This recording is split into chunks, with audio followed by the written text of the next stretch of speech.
learn from Professor Failure. It's not this big, scary monster predator failure. No, it's Professor Failure. That's money. It's not predator failure. It's Professor Failure. So many of us are scared of quote unquote failure, again, whatever that means to you, rather than looking at it from a curious standpoint and say, okay, Professor Failure, like today, getting balled up by these guys today. Okay, Professor Failure, what can you teach me today?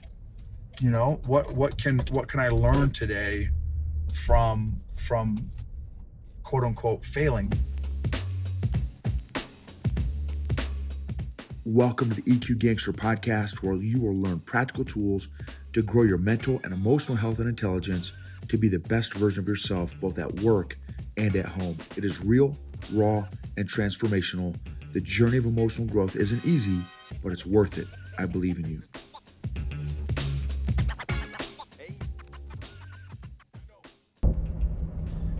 EQ Gangsters. This episode is Turn Your Frown Upside Down.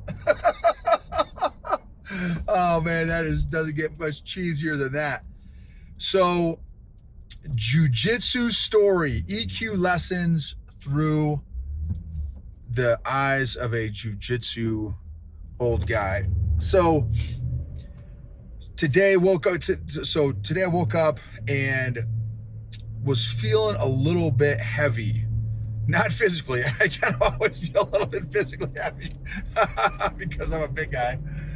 That I'm working on that too. But emotionally, I just felt a little emotionally heavy. Just kind of, I don't know, just heavy, pensive, melancholy, just kind of using that as an adjective, not the personality style, but just heavy, pensive, and not super upbeat or anything. And so, but I'm like, man, I want to go to jiu-jitsu today. I've got a really good track record. I think I'm up to 45 rolls, and it's the 7th of January. I think this is one of my strongest starts ever in my short 6.5 year jiu-jitsu career. So I am ecstatic about that. And so 45 rolls in, and so I start off, getting heavy and stuff, and then, but I'm still going to go to open mat because jiu-jitsu, again, like I've said before, in 6.5 years, I've never gone to a jiu-jitsu class that I regretted going to, not one time. And so, which is a pretty strong track record, 6.5 years. And so I always leave feeling better than when I show up. I mean, sometimes I show up feeling great and I leave feeling great. But anytime I've not been feeling great, I have always left 100% of the time feeling amazing. Mentally, emotionally, physically. And so boom. So thankfully made the decision to go to JITS, went to JITS, to my new gym that I've been going to for probably 4 or 5 months now. But for some reason, they have not promoted open mat hardly at all at the gym. My new gym that I'm in. So I'm going to start talking about it more, because there just needs to be more people showing up, or should be anyway, in my opinion. Because the times that I've been probably 4 or 5 times now, and there's 3 people. Max I think I've ever has been 5 people. And it's tough because as a big guy, not many people like rolling with a big guy, because, and then you throw in the beard and the tattoos and stuff, and it can be maybe a little intimidating, even though I don't feel like I'm, again, all that in a bag of sun chips in terms of my skill set. And so anyway, but when you roll, and what an open mat is, you just go around and roll. Like if the clock is set for 5-minute rolls or 6-minute rolls or 10-minute rolls, you roll with, each person there, for, roll first person 5 minutes, then you roll the next person 5 minutes, then you roll the next person 5 minutes. You just kind of, it's like a circuit. Not that you have to, right? Because you can say, hey, I don't feel comfortable rolling, or don't want to roll, or don't want to roll with you, or whatever. But 3 people, like, you're done pretty quick. If it's a 5-minute rolls, you're done in 15 minutes and you're done, right? Because there's no formal class. It's just live rolls.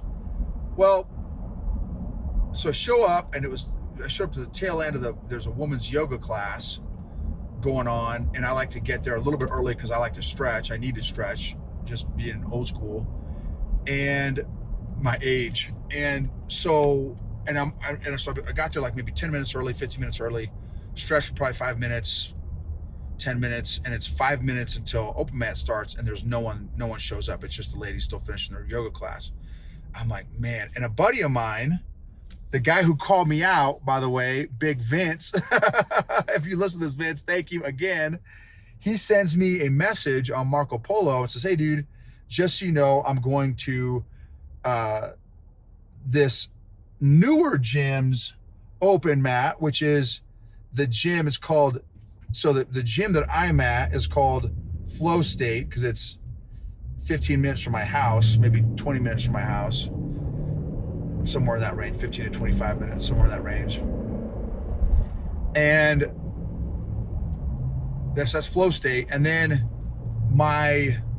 this gym that my 4 buddies opened up last month is a month old, not even, I mean, maybe a few weeks old at this point.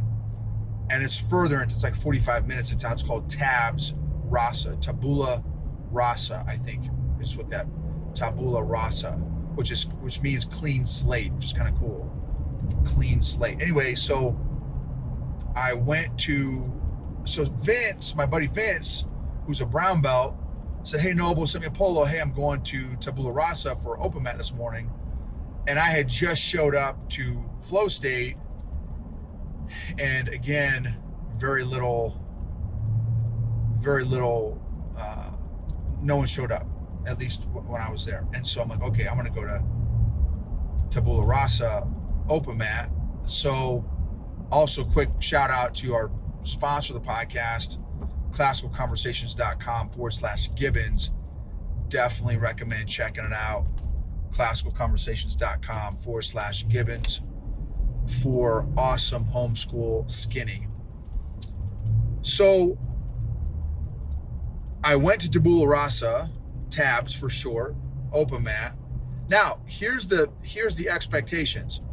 At my gym, there are quite a few lower belts and fewer higher belts. Now, that's not abnormal because it's a new gym. So that's not super groundbreaking, shocking information, but that's just the dynamic. So a lot of the rolls again are with lower belts, which again is super fine because I get to practice different moves and new techniques and that kind of thing, which is great. And I also get to teach them some stuff too while I'm rolling with them. And so, and because remember, I started off the day feeling a little dumpy diapers, a little bit negative Noble. And so I'm like, okay, I'll get some rolls in at my original gym or my new gym. And it's with a bunch of new folks. So, there's a really good chance that I'll do fairly well in terms of my performance and trying out new techniques and stuff. But now this new information of my buddy Vince going to this new gym, my buddy's new gym, I'm like, oh snap, because they have a bunch of animals. It is a much higher percentage, even though it's a newer gym. I just contradicted what I've said before, but anyway, the dynamics, there were a lot of higher belts that came to this open mat at this new gym. And again, like most of them were purple belt and up. There were a couple blue belts and maybe a white belt or two in there, but most of them were purple belts, and then there were a handful of black belts. And so, but here's what's awesome. Turn your frown upside down, y'all, is I recognize in the morning that, okay, I'm not super feeling warm fuzzy right now. and I need to do something to kind of give me a nudge or a bump, which was go to jiu-jitsu. Had an expectation of having some easier rolls at my gym. Last minute changed it to this other gym, and I'm like, oh man, now where I was gonna win, I say win, where I was gonna maybe have stronger rolls at my gym at an open mat with 3 people showing up. Now there's going to be potentially 15 to 20 people that I get crushed maybe 80% of the time, potentially. And that's kind of what happened. Spoiler alert. But here's what's super cool from my emotional standpoint. So some of you guys know, I think, that I log all my rolls each year. So in 2021, I had 812 rolls. In 2022, I had 700 rolls. And again, I'm already starting off, day 7 with like 45 rolls, which is amazing because I've been jamming it. And even though most of my rolls were against animals, and these are some of my old school buddies, so I roll with these guys like the previous year, like a year ago. And what made me feel amazing is this: even though they were much harder rolls, and most of the rolls I didn't quote unquote win, I'll give you 3 examples. So one guy, he literally looks like a mini Arnold Schwarzenegger. His name's Terrell. He's a big real estate guy, big baller real estate guy. Super dude. He and his wife, just an awesome, awesome couple. But literally it looks like he has 4 quads. Like he's got 4 legs. 2 legs and 2 coming out of his shoulders because of how big his arms are and stuff. And he's just jacked. And maybe he's 30. And he's a brown belt probably. And if he's not a brown belt, he should be. He's an animal. So like so strong, and probably 6 foot maybe, 5'11", 6 foot, somewhere in there. And probably 200 pounds of like jacked muscle. And so strong that he literally, there were a couple of times, it was so funny, where I'm like, okay, this is where I'm going to put my arm, this is where I'm going to put my leg. And he just literally, for those of you on YouTube, you can see what I'm doing here. He just literally picked up my arm. Okay, I'm like, oh, okay, I guess that's where my arm is going. Oh, and then, that's where my leg is going. Okay, all right. Now let me figure out what my new move is going to be, because I wasn't planning on moving that way. So anyway, but here's the thing. There were, so there were a couple times in his offensive sequence, because in that scenario, I'm playing defense. I'm just trying to survive. I was able to block a couple of his offensive advancements when in the past, when I've rolled with him, it's stealing candy from a baby. He would just destroy me. And and I'm doing nothing. I'm not even surviving against him. So this time, now, here in his defense, if he was rolling 100%, there'd be it wouldn't even be a competition. But, I know he's kind of taking easy on me a little bit, and he's not going full ham like in a competition, right? Because I'm not at that level. So, but anyway, nonetheless, I was still ecstatic that I was able to at least block a couple of his offensive moves, which for me in that scenario is, that was for me emotionally, that was as big of a deal as tapping somebody else out. Maybe even a bigger deal. I think it's even a bigger deal because of how high his skill level is.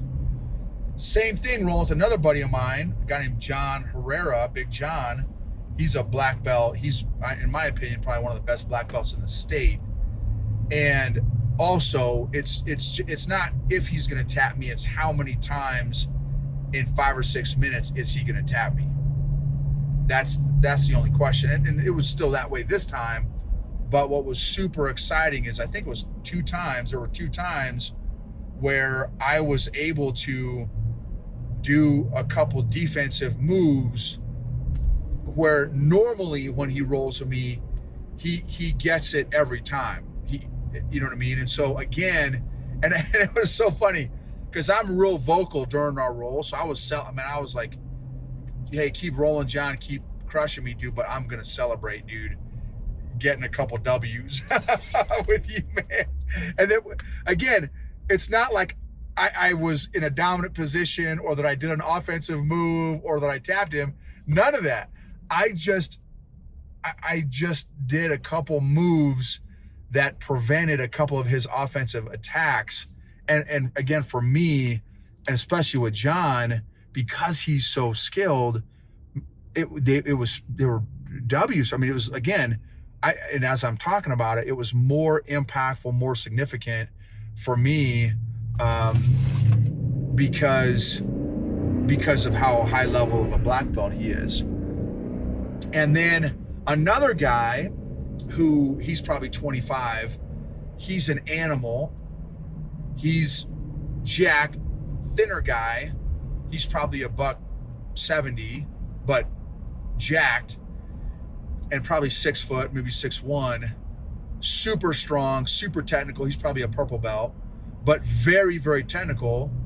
Well, and normally he just destroys me. Now, he doesn't always tap me anymore, but he normally controls me 100% of the round. This time I was able to get, it's called a body lock, which is one of my favorite locks for a big guy. It's a really good one. I did a body lock on him, was able to pass his guard and was able to give him a little bit of pressure, and then he escaped. But again, for me, out of a 5-minute round, I probably had neutral to offensive for probably 2 minutes, maybe 2.5 minutes, maybe half the round. And then he got back on top. He swept me, and then he was dominant the rest of the 2.5 minutes, but he didn't tap me. But that 2.5 minutes, that's 2.5 minutes more offense, neutral to offense, than I've ever had with him before. So again, another massive, massive W for me. So when I say turn your frown upside down, another big takeaway in all this conversation is, if you haven't already connected those dots, is reframe your what winning means, reframe what losing means, reframe what failure means. You know, and I've said this, I think an episode or two ago, everyone, I'm being exaggerating here. There are a number of people that got spun up over when I listed my failures on LinkedIn and Facebook, and like, hey, are you okay? Are you okay? And I'm like, yeah, I am. Thank you for reaching out. Thank you for checking on me. Totally appreciate that. I am okay. But then I also share my wins. And so like, oh, okay, good. It's good to see, it's a good balance of failures and successes and stuff. And so it's just interesting how, as a culture and a society, I feel like how we have defined wins and losses and successes and failures. And as an entrepreneur for 20, however many years now, 20 some years, failure is how we learn as an entrepreneur. That's what's, like I've told you guys before in the podcast and YouTube, we call it professor failure in our house. Learn from professor failure. It's not this big, scary monster predator failure. No, it's professor failure. That's money. It's not predator failure. It's professor failure. So many of us are scared of quote unquote failure, again, whatever that means to you, rather than looking at it from a curious standpoint and say, okay, professor failure, like today, getting balled up by these guys today. Okay, professor failure, what can you teach me today? What can I learn today from quote unquote failing? But for me, it's learning. I'm learning. That's why, and that's what my takeaway is today. Is also another big takeaway is I felt like my roles, I had more fun rolling with the harder guys that helped take my skill level to the next level, and getting a couple little baby moves that were wins for me than tapping somebody else out, than tapping out a white belt or tapping out a blue belt. I got more internal gratitude and value out of rolling with those harder. And again, not in the slightest that I beat any. They destroyed me. They controlled basically most of those rounds, but because it's how you define failure and stuff, right? So that's another thing for you. How do you define failure? How do you define winning? How do you define losing? How do you define success? That's important for this year. What are your definitions of that stuff? I think it's important. If you don't kind of label those and define those now, it's winning or learning. I know it sounds cheesy and whatever. Dude, as an entrepreneur, that's my professor, is learning. Losing is quitting, is stopping, is giving up. But that's a whole nother conversation, right? Because also as an entrepreneur, you got to pivot. So as an entrepreneur, quitting may be pivoting. You may like, okay, I'm going to stop going in this direction and I'm going to adjust by a degree or 5 degrees, 7 degrees, and I'm going to go this direction. Well, that is jujitsu. That's real-time jujitsu, is adjusting. You got to be like water. Oh, like that guy, the big strong guy today. Oh, I guess my arm is not going that way. I guess my leg is not going that way. I've got to come up with a new sequence on the fly. You know what I mean? So turn your frown upside down. Do something. If you can increase your awareness to know, okay, how am I doing right now? Mentally, emotionally, physically, spiritually. All right, let me read my Bible. Let me memorize a Bible verse. Let me do some push-ups. Let me do some sit-ups, some jumping jacks. Let me go walk around outside. Let me go jump in the snow barefoot. Let me take a cold shower. Let me go to jujitsu, ride a bike, do CrossFit, whatever your jam is. Writing, maybe you're creative. Writing, reading, right? Which we've talked about before, your recharge menu. What's your recharge menu? So turn your frown upside down, reframe what winning and losing and success and failure looks like to you, so that it's more sustainable and achievable versus, if you say, well, winning, for me, winning is, oh, well, the only time I'm going to consider myself winning is if I win it's in jiu-jitsu, it's called the ADCC, gold in my weight class. No, it's not. I have no desire to be the world champion jiu-jitsu guy. And I'm not saying that's wrong if you do, but just for me, where I'm at in my life, my goals, the stage of life, that's not what winning is for me. Winning is the little teeny micro wins, those little teeny baby wins. Those are wins for me, man. Going again, those hard opponents, not the easy ones, those hard ones that really makes you, in some cases, question your life existence. Another guy, another guy balled me up today. He was amazing. So anyway, hard is good, y'all. Hard is good. Sometimes the best path is not always the path of least resistance. Like today, for me, the best path for me was the most resistance, the absolute most resistance for me. Thank you for being a part of this journey. It would mean a ton to take 15, 20 seconds to just rate, review, subscribe, share an episode.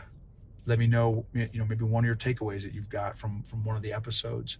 Share it with a friend or family member. Subscribe. Thank you for being on this journey with me. It's not easy. It takes a lot of courage and bravery and endurance. And I appreciate you all so much. Emotionally healthy people help heal other people emotionally.